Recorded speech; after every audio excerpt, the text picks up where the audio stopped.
Hi, welcome back to my channel, Open the Door. This is episode 103.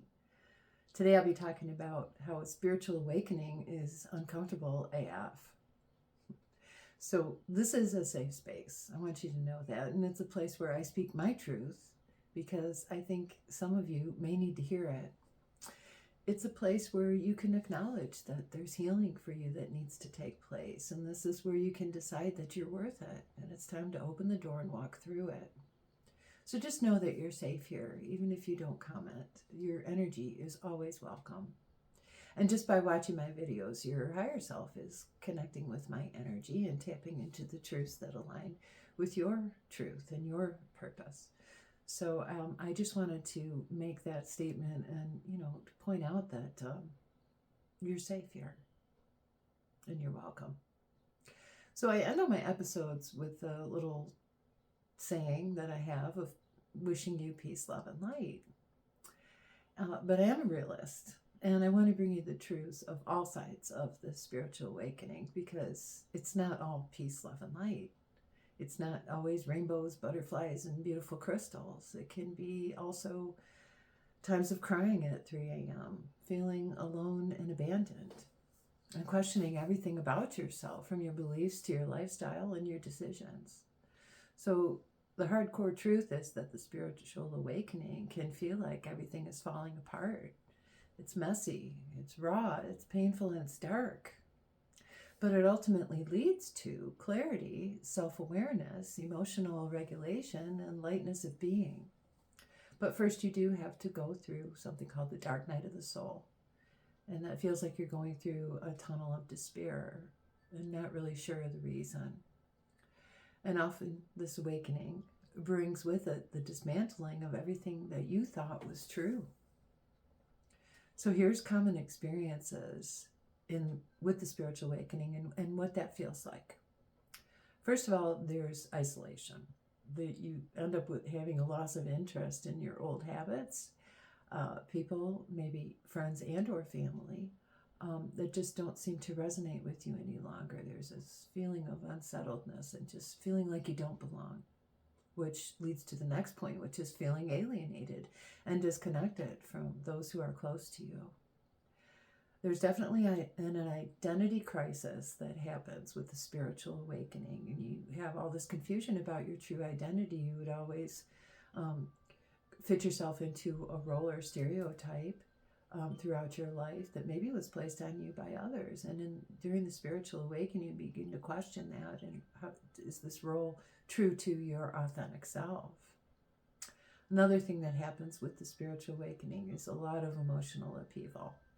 And it's can feel like whiplash at times, where you have even a particular day where you swing from rage back to peace, from clarity back to confusion, and from joy to despair. So it is an emotional upheaval, and it can be a roller coaster. There's also physical symptoms that come with the spiritual awakening, and that can be anything and everything from extreme fatigue, disruptions in your sleep patterns, body aches and pains, and even getting illness often. So why is it so uncomfortable? Why does the spiritual awakening have to be uncomfortable AF? Well, there's a lot of things happening all at the same time. Here's some of what a lot of those things are anyway. There's an ego death going on, and it does feel kind of like you're dying. So our ego is our sense of identity, and it contains our story and our labels and the roles that we've played throughout our life. And the awakening begins to tear this down. And then we're no longer in the state of who we were, but not yet sure of who we're becoming. Another reason the spiritual awakening is uncomfortable is because your old life no longer fits. So as I said, you kind of pull away and isolate yourself from relationships because they begin to feel strained. Your job, your hobbies, the way you dress and speak may all begin to feel fake. And you definitely end up with the feeling of feeling out of place in your own world. Another reason that spiritual awakening is uncomfortable is that the shadow work that we need to do to move forward on our path and through our awakening, this shadow work, it's brutal. There's long buried emotions that are tied to our past hurts or even trauma, and these emotions emerge. Emotions like guilt, shame, sorrow, fear, anxiety, even jealousy. And that becomes exhausting and draining as we're trying to sift through these emotions, figuring out what are they attached to, where do they come from, and then how to work through that. This loneliness that we feel from the isolation and the need to pull away is not something that everyone can relate to, and our friends and family kind of drift away as we drift from them, and they're sort of left in confusion and not sure what's really going on with us. And it's hard for us to explain to them what we're feeling and what we're going through as well.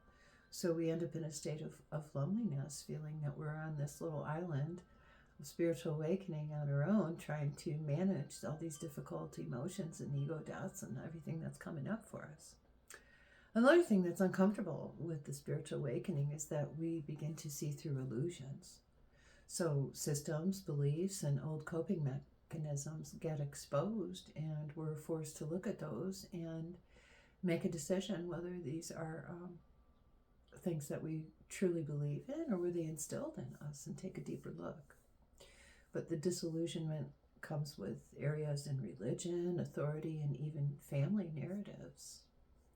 And sometimes you'll be left, once you look closely and explore these illusions, you'll begin to ask yourself, why didn't I see this before? Well, because you weren't ready, that's why. So amid the discomfort, there are gifts hidden in there. There's a reason for this craziness, okay? The gifts hidden in the discomfort. One thing is you learn to trust your inner voice and your guidance. This is over time, okay? It's not going to happen overnight. You gradually reclaim your own truth and your self-worth as you work through these layers of pain. You start creating a life that aligns with your soul and not your trauma. So a life that aligns with your true purpose, which you'll find through this spiritual awakening process. And ultimately, you will find true peace. And it's the peace that comes from clarity, not from comfort. Here's some tips to help you through this spiritual awakening. Just a couple of points, things you can do to help you work through this stuff. So grounding techniques, including journaling, spending time in nature, and using breath work. Also doing yoga or any type of physical movement can help release pent-up emotions as well. Finding a community of people who have similar experiences, and not just past experiences, but more importantly, people who are either on the path of a spiritual awakening or can refer you to a mentor or someone who can help walk you through that. Trust the process, even in the darkness. Know that healing is taking place, especially in the most difficult moments. So that's when the greatest work is done.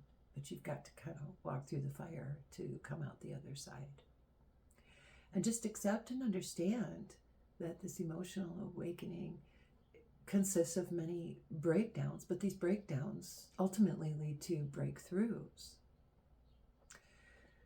So I'm going to give you a few prompts and reflections for at the end of the episode here to consider.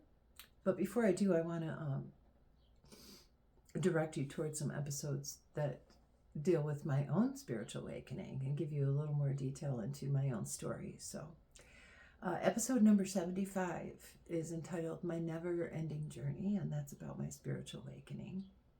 Episode 58 is my version of spirituality and through my awakening, how I came to the views on spirituality that I now hold. And episode 86 is episode entitled Spiritual Revolution. I've lit a fire and I'll keep it stoked for you. So if you're just beginning on your path or in the middle of your awakening, or you've come through the other side, know that you're not alone, and you can always reference videos here on this channel or look for other areas of support in your life as well. You don't have to go through this alone. So here's some prompts for you to reflect on or write in your journal to kind of help you through this spiritual awakening that's uncomfortable AF. Here's the first question. What truths feel too uncomfortable to admit, but are too loud to be ignored? Of course, this would deal with you personally, your own truths. The second question is, who am I pretending to be in order to feel safe, accepted, and loved? The third prompt is, what labels or roles am I ready to release? The fourth prompt, what parts of my old life no longer resonate with who I am now becoming? And the fifth prompt, what illusions or beliefs am I ready to question? Even if you don't keep a journal, it's good to write these down and just kind of plant them in your subconscious so that you can begin to mull this over and formulate your answers, what the answer is that's right for you. So in close, I want to say this. Spiritual awakening hurts. It's really difficult, I know. And I know that it can be very lonely. But the unraveling that occurs during the spiritual awakening is making space for the more honest and authentic version of you. You're not falling apart, you're falling into your truth and slowly uncovering and revealing your truth as you work through your past pain and traumas. Your soul knows the way, so trust the process and be patient with yourself. Once the awakening begins, there is no turning back, and there's no end point to it either. Once you're on this path of spiritual awakening, you will be on it for the rest of your life. So accept and know that this is all occurring in order to bring you forward into the fullest version of yourself. If you have any questions or comments, please leave them down below. I thank you for joining me, to my regular viewers, and welcome to any new viewers that I may have here today. I wish you all peace, love, and light. Stay well, take good care of yourselves, and I'll be back soon. Have a great day. That's it for now. Bye.